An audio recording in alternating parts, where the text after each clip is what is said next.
Со самиот почеток на второто полугодие се најавуваат и нови врнежи од снег, а од Управата за хидрометеоролошки работи најавуваат зголемување на облачноста кон крајот на денот.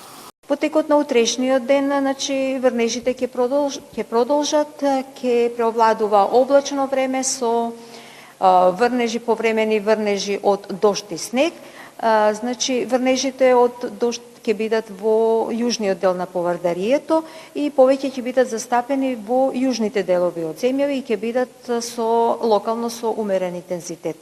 Не се очекува некоја значителна промена на зголемување на снежната покривка. Само на планините, локално на планините се очекува снежна покривка некаде од 5 до 10 сантиметри. Ова ладно време предизвика лавина настинки, а сезоната на грипот ќе се задржи до март месец, како што информира доктор Јованка Костовска.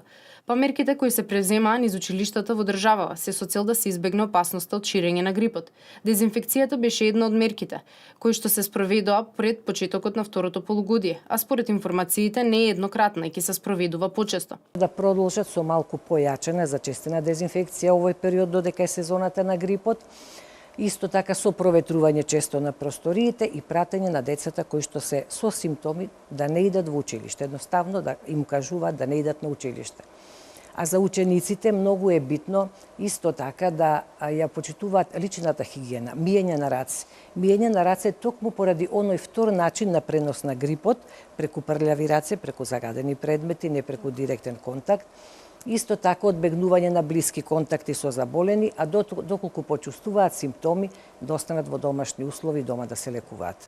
Покрај продолжениот зимски распуст и дезинфекцијата низ училиштата, истите имаа можност изминатата недела да направат и генерално чистење, проветрување, фарбање и доопремување на просториите и училниците за подготвено да го пречекаат стартот на второто полугодие. Направена е дезинфекција, дератизација по училишните простори, ходниците во целата училишна зграда.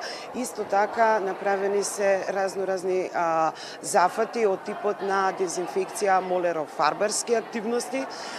При тоа жените, благодарност до жените од техничкиот персонал кои како направија дезинфекција на училиштето со генералното чистење. Од страна на надлежните пак информираат дека поради овие мерки, поради продолжениот зимски распуст и екстерното тестирање ќе започне на 30 јануари и ќе трае до 3 февруари.